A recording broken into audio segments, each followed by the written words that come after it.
Hello everyone, आज हम start करने वाले हैं the French revolution. Class 9th का हिस्ट्री चैप्टर 1 है।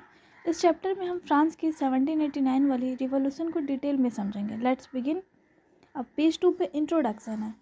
फ्रेंच रिवॉल्यूशन 1789 में स्टार्ट हुई थी और ये एक ऐसी मूवमेंट थी जिसने एब्सोल्यूट मोनार्की को ख़त्म कर दिया।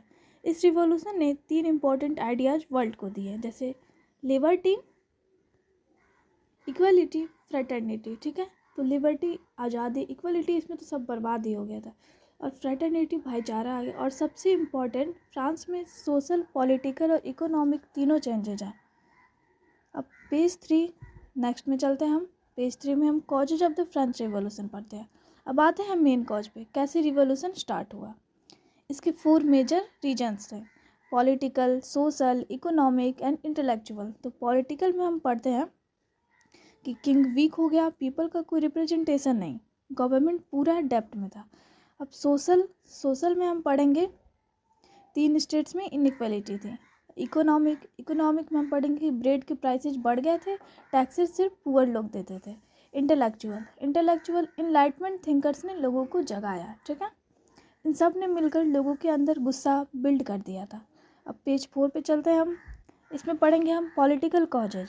फ्रांस का किंग लुइस 16 एक एब्सोल्यूट मोनार्क था, पावर बहुत थी, डिसीजंस वीक थे इसके। ठीक है, इसको बहुत कमज़ोर राजा था, इसको डिसीजन लेने में बहुत दिक्कत होती थी।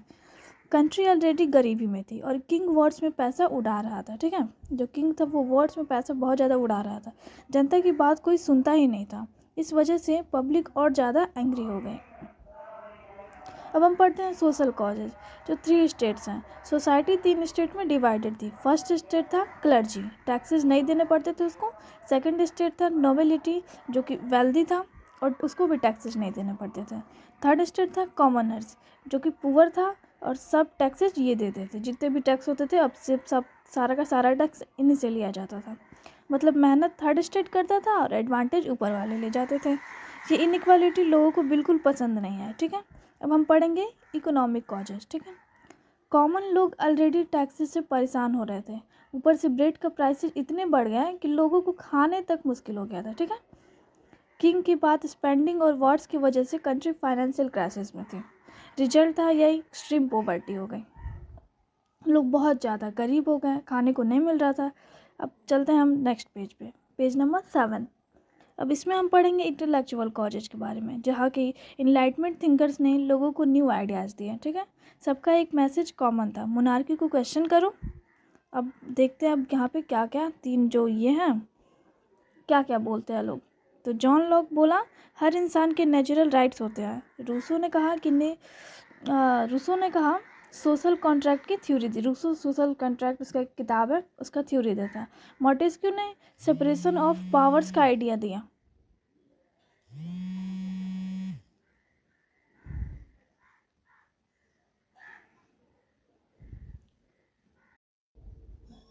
हाँ, तो जो मॉन्टेस्क्यू ने सेपरेशन ऑफ पावर का आइडिया दिया था। ठीक है, ये आइडियाज़ ने पब्लिक को एम्पावर किया।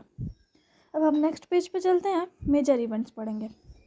आइए अब हम बात करते हैं मेजर इवेंट्स की। स्टेट्स जनरल मीटिंग मई 1789 में होती है। थर्ड स्टेट बोला 1 पर्सन 1 वोट, लेकिन किंग ने रिफ्यूज कर दिया। ठीक है, स्टॉर्मिंग ऑफ बातचील, सेकंड जो है पॉइंट वो स्टॉर्मिंग ऑफ बातचील है, जो 14 जुलाई 1789 लोगों ने बास्तिल के जेल पर अटैक किया। ठीक है, ये मोनार्की के ऑपरेशन का सिंबल थी, इसलिए लोग ज़्यादा उस पर अटैक करे। ये रिवॉल्यूशन का टर्निंग पॉइंट था। ठीक है, एवोल्यूशन ऑफ फ्यूडलिज्म 4 अगस्त 1789 को ये हुआ।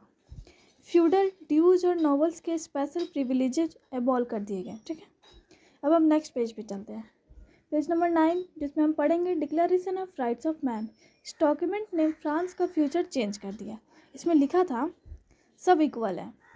सेकंड पॉइंट था लॉ सबके लिए सेम होगा। थर्ड पॉइंट था freedom of speech and press. Fourth था right to property and fifth था गवर्नमेंट ने पार्टिसिपेट करने का राइट दिया। ठीक है, ये ह्यूमन राइट्स का बेस बना। अब नेक्स्ट पेज पे चलते हैं, page number 10, end of monarchy. King Louis 16 ने कंट्री छोड़कर भागने की कोशिश की, लेकिन वो पकड़ा गया। उस पर कंट्री को धोखा देने का आरोप भी लगा। 1793 में किंग को गिलोटिन से एग्जीक्यूट कर दिया गया और फ्रांस रिपब्लिक बन गया। अब पेज नंबर 11 पे चलते हैं, राइज ऑफ नेपोलियन। रिवॉल्यूशन के बाद फ्रांस में पॉलिटिकल इंस्टेबिलिटी आई। इसी टाइम नेपोलियन बोनापार्ट पावर में आया। नेपोलियन ने रिफॉर्म्स लाए पर बाद में खुद एम्पायर बन गया। ठीक है, मतलब रिवॉल्यूशन तो एंड हो गया बट एक स्ट्रॉन्ग लीडर आ गया।